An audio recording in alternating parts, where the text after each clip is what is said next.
déterminé, on a réduit le nombre de joueurs capables de pouvoir nous rejoindre. Donc il y a la possibilité qu'un joueur dans ce profil-là puisse nous rejoindre. Maintenant, il faut que toutes les planètes soient alignées, c'est toujours pareil. En tout cas, on a ciblé. Voilà. Il y a une capacité à jouer à plusieurs postes, une capacité de vitesse. Donc, en tout cas, c'est un profil qui m'intéresse. Voilà. Je ne dirai pas le nom, hein, tu le sais, Mathieu. J'ai aussi dit que, bien sûr, s'il arrivait le plus tôt possible, c'est mieux. On est bien d'accord.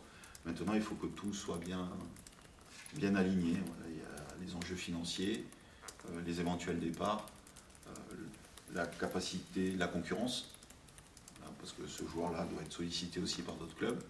Donc il faut qu'on fasse déjà, au-delà de ça, au-delà de l'aspect financier, qu'on soit capable de le séduire dans ce projet-là. Et c'est toute la difficulté du mercato dans sa globalité, qu'il soit hivernal ou estival. Mais bien entendu, s'il arrive la semaine prochaine, c'est mieux pour s'intégrer dans le groupe, pour pouvoir mieux travailler que la dernière journée du mercato.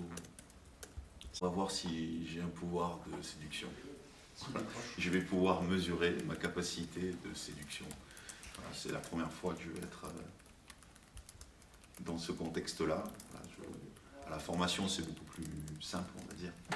Chez les pros, il faut séduire. Et je sais que des fois, le coup de téléphone d'un entraîneur peut faire basculer des choses. Donc, si, on est bien d'accord. Pourquoi des fois des joueurs choisissent ce club-là plutôt qu'un autre? C'est parce qu'il a le sentiment que dans ce projet-là, il va être en confiance, que le projet global du club l'intéresse et qu'il est susceptible de pouvoir avoir du temps de jeu. Donc forcément, c'est hyper important. Moi, j'ai le souvenir d'anciens joueurs qui m'ont rejoint. Voilà, pour citer Greg Promont, par exemple, à l'époque, il avait des sollicitations en Ligue 1, il est venu en Ligue 2 chez nous. Donc ça veut dire que c'est qu'il a été séduit par ce projet-là. Même si aujourd'hui, je ne vous cache pas que les enjeux financiers sont vraiment colossaux entre la Ligue 1 et la Ligue 2, même pour certains clubs de Ligue 2.